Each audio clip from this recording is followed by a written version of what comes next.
Welcome to Prepare to Win. Today we're going to talk about something that's really important, being naturally curious. You're going to want to stay tuned.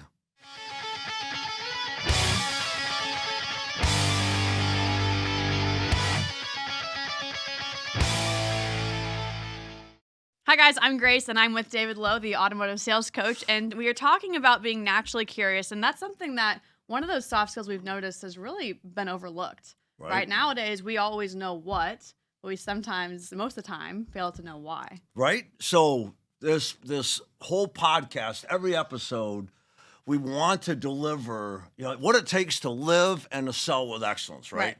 And how do you do either without being naturally curious? So this is a big topic, and this won't be the last time we're talking about it, but it's kind of, I think it's on everybody's mind, right? I think so.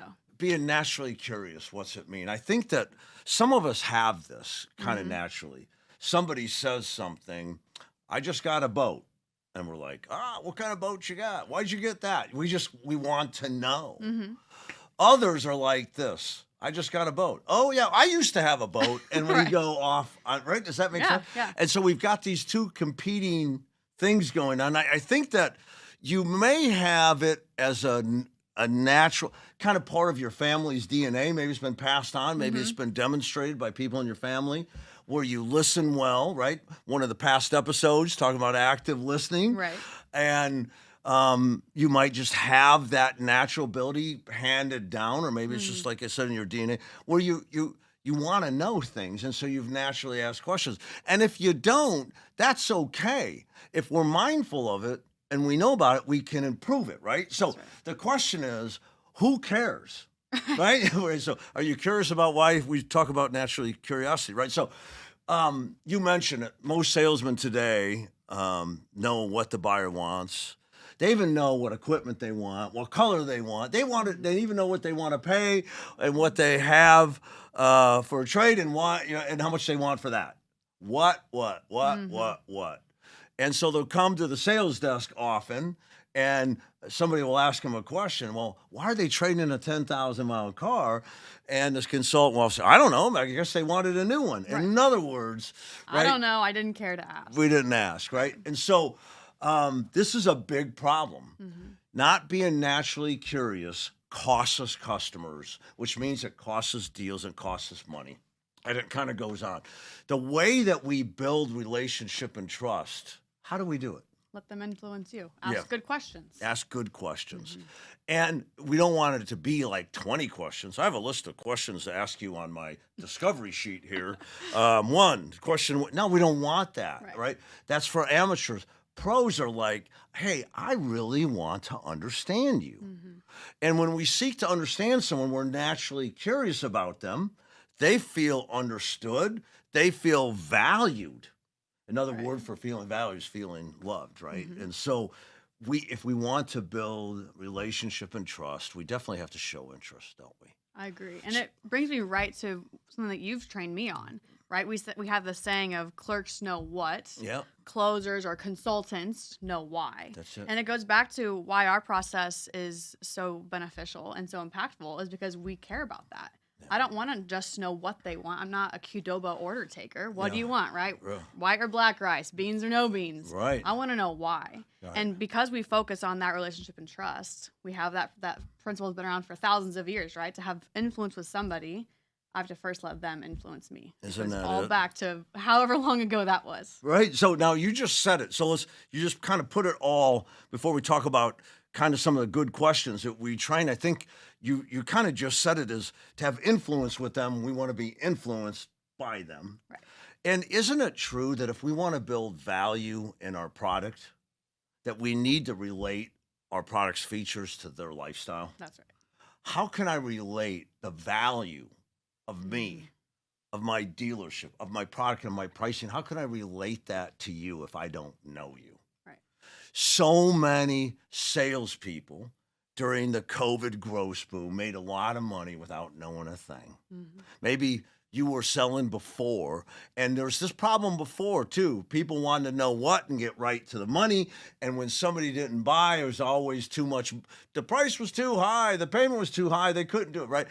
We said it before. Right. You don't lose money over money or deals over money. You lose it over value. Right.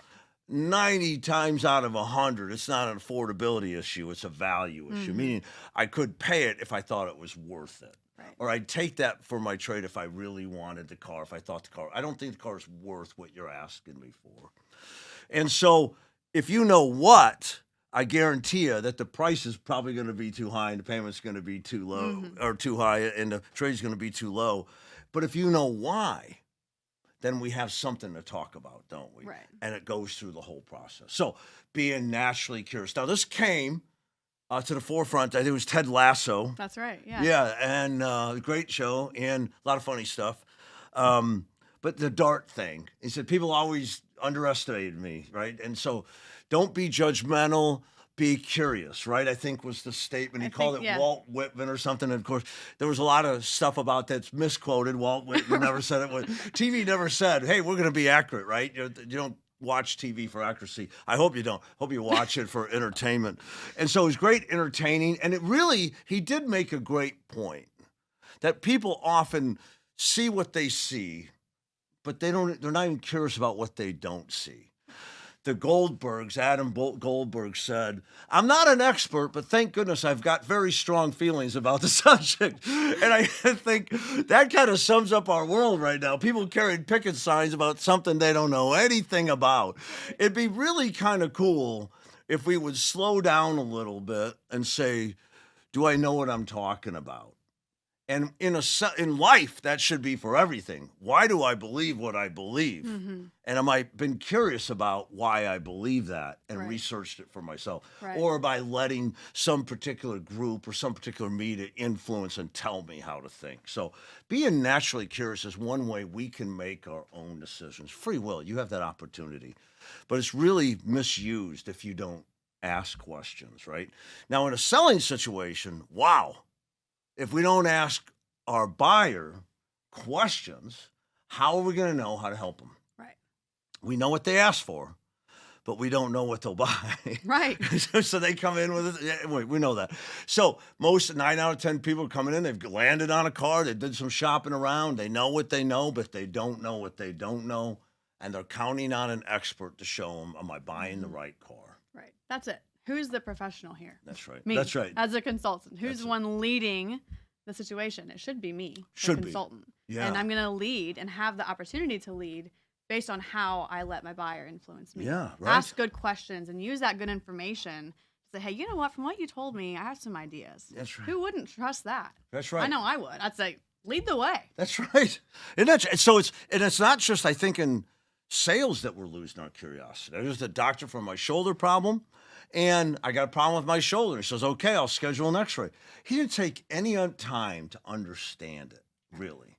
So when they called me, you've got some arthritis in your collarbone, I'm like, what does that mean? Right. I don't really trust it or believe it. According to what? Yeah, and it turns out with an MRI that was inaccurate. But I didn't trust it from the get-go based on the questions they asked. None. Or lack of questions, Yeah. right.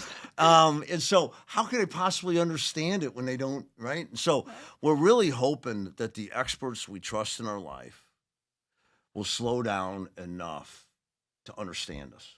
What's happening and why is it happening? How can I help? Right. And so I think, doesn't a car customer, they're buying them, what is it, 50 grand now, average? Second most expensive thing they'll ever buy, up to a house, and maybe for some people more. I don't know. It's a big deal, and they're making a big purchase. And then when they come in and talk to you, they're basically saying, "I need someone to help me, because if not, I would have pushed the buy button online." Right. And we believe that most people start online, and most want to interact with the car and somebody to tell them that you're doing the right thing. Right. Does the fear still? Okay, if that's true about life, it's probably true, right, in selling cars. It's so true all the way through. So I think that we've got to decide, who am I going to be, the clerk or the consultant or the closer? And I can tell you, you don't need training like automotive sales coach, like our dealership playbook. You don't need any training to sell cars. I Right. know that 90% of salesmen are undertrained, and yet in America, there's 15 to 17 million new cars going to be sold by mostly undertrained. People want cars. Right. They're going to buy them. Work hard. So our training and this whole podcast, every episode, it's not about selling cars. It's about living with joy, peace, and satisfaction that can only come from pursuing excellence in our life. Right. And how can you pursue excellence in your life without pursuing becoming a master sales consultant? If that's your profession, whatever you choose to do it with your whole heart and mind. So if you want to be a master sales consultant, do you need empathy? Does your buyer need to say, here's what I want? Can I tell you why I want it and why I want it now? And here's what I got. And can I tell you why I don't want it anymore? Isn't that what we do? Right. Absolutely. So built right into our sales process are these laws of influence. You always talk about social proof, comparison, reciprocity. They're built in there. Right. And what a lot of people overlook is the psychology of getting the buyer to say, I came here to buy this car, and let me tell you why. Most salespeople are stuck in the clerk zone. Would you please buy my car today if I can get the price or payment low enough? Right. That's horrible. Right. And you're going to be underpaid. And when the market shifts, you're going to be unemployed anyway. True professionals will slow down and want to know why, right? So we built these things in. And so we walk out there. How can I help you today? I want to look at this. What do we tell them? Rock and roll. I can what? Totally help you with And then that. we start asking questions. Have you bought a car from us before? The point of that question is to do the next thing. How did you hear about us? Right. And what we're really asking is, why did you choose us?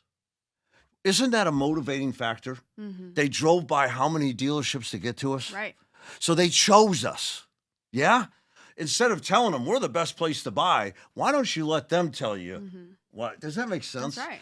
And then we asked, do you live around here? Again, we're looking for, I live in town, which is fantastic. Will be super convenient. Or I drove 30 miles. Boom. What'd they just say? They're saying to themselves, you are worth the drive. Most clerks will never get what we're talking about. And by the way, if you were a clerk yesterday, do they deserve the right to be better today? I think so. Of course, we were all clerks at one time, so Right. don't be embarrassed about it. And you can make a decision today to be better. That's what these episodes are all about. Everything in this podcast was dedicated to helping you move to take that next step in pursuit of personal excellence, right? Be better today than yesterday. So I think that the psychology is missed of being curious. Right. How when we ask our buyer questions, when they respond, they're actually committing to themselves, saying it to the universe, maybe to you too. But it's most important that here's why I want this car, and here's why I don't want the car I have. Here's why I chose you, right? Right. And I think you hit it, right? We talk about sometimes the missing link is not the what to do, but it's really the why. Yeah. We have consultants all the time. Why am I asking those questions? Oh, I forgot that question. And I look at it as a task and I have to ask this question. When let's take a step back, why am I asking the question in the first place? The psychology of make your customer tell you, here's why I chose you. Here's why I came here. Yeah. I need your help to get into a new car and get rid of my old car. Yeah. It's the psychology behind here's the why we do things. And I just think it's so cool how intertwined we have it in our sales process, but also in excellence in general. Yeah. Just well, I don't know how you can really succeed, really work with excellence, reach your full God-given potential in life or sales without being curious. Right. Being curious is how we form clear opinions, clear mindset. If we accept the mindset of others, we're not really free. It's in our curiosity that we become free. We decide, not somebody else decides. Right. I hear something and I want to understand that more before I love it or dismiss it. What am I loving or dismissing? Yeah. And as a buyer, why are we saying this is the right car for them? Well, we're letting them tell us why. And even if they haven't landed on a car specifically, maybe it's a type or a model, by getting them to say what's important to them, what they liked about their old car, what they've changed during the silent appraisal, woven throughout our process, throughout it during the exploration. Hey, what are you going to put back here? Right? This hatch Mm-hmm. opens up, a lot of room. What are you putting back here? That curiosity that we show throughout our process, right, helps that buyer felt understood. Mm-hmm. And it also gives them a sounding board to say out to themselves, here's why I'm doing this. Right. So, there's so much effort to teach people how to close. You say it like this. I mean, I think what they're really saying, let me teach you how to manipulate people who aren't Right. sold yet. You know what I mean? Right. And, closing's a thing, and we have to have a plan and a process. Don't get me wrong. There's character and integrity, though, in being naturally curious throughout the sales process, truly understanding our buyer, and helping relate our buyer's values, their goals, to our product, showing them how they meet up. Isn't there a lot of value in that? Absolutely. And then closing is not a chore. Right. It's not a technique. It's not a trick. It's not a strong arm. And all the negative reinforced techniques that you see out of so many trainers still today. I mean, it's like grade school level stuff, right? Yeah. Bully stuff. I'm the biggest one on the playground. If I put, people will get pushed around and by, but is that really going to help you feel good about yourself? Right. Not me. Joy, peace, and I don't think most people Right. want to sell that way. Mm-hmm. But a lot of trainers aren't teaching how to sell with character integrity. Right. Here's what we know. They're in the buying timeline or we wouldn't be talking to them. True? True. Over 90% are going to buy something. It's not a question of where. Or it's just a question of where, when, what. It's not a question of if. It's a question of where, when, what, how much, right? And so if we know, and they've been online, they've been shopping around. We also know they have true. 3 fears. They don't want to buy the one, right? So we know all that stuff, do we not? Mm-hmm. Can we not create a plan to help them feel good about making the decision they want to make? Right. That's what we call excellence in sales. It really starts with curiosity. So listen, if you're having a discussion and you ask a good question, now go back a couple episodes and listen to the one active listening. We talked about active Yes, listening. yes. It's so critical because being naturally curious requires us to ask good questions and then what? Actively listen. So listen Right. to what they're saying, trying to say or not say, so we can formulate a natural good. And by the way, you all have this skill. I guarantee on Monday morning, you guys are talking about what happened Saturday night. Right. And I get you, hey, so who was there, right? You ask natural follow-up questions in life. Why wouldn't we do it with our buyer? Right. So I think this thing of becoming naturally curious would be just slow down and actively listen. That's it. Right. And now I was just getting ready to say that. You took it right out of my mind. So we talk about how, of course, how I communicate and being naturally curious is that soft skill. Yeah. And if you're not there yet, that's okay. We can still be better today than yesterday. We can get better. Yeah. And sometimes we struggle with being curious because we're thinking so fast. That's right. Right? I'm thinking about the next thing and the next thing, and I don't slow down. That's right. And so if I slow down and be intentional, I might realize, oh, that's a good. I'm curious about that. Yeah. But sometimes we get in such a rush to move fast, we skip over it. That's And it. so if you're in that position right now, you can take a step back, see where we're at, right? How can I get better at being naturally curious? And Yeah. part of that is just slowing down a little bit. I love that. That's great. So speed kills relationship and communication, doesn't it? So there's another thing we could practice, and that is whenever you're with a friend or family and talking about something, make sure that when somebody says a statement, that you don't respond with a statement. You ask at least one follow-up question. I like it. Yeah. Just start practicing that. So if somebody says, we went to dinner last night at this place, your natural tendency, oh yeah, we love this one, right? Right. Instead of saying, oh, cool, what, do you guys go there a lot? Practice asking a good follow-up question. And I think that your human will come out of you, Right. and you will listen, and because I think we do want to know each other better. We've just been moving so fast and taking it for granted. So it's a skill set all of us can develop. Maybe we naturally have it and forgot it in the pace of life, whatever, so we can reclaim it. So these episodes are dedicated to helping you be better today than yesterday. And listen, if you dig them, you're getting some good things from them, Grace, tell you, like us, right?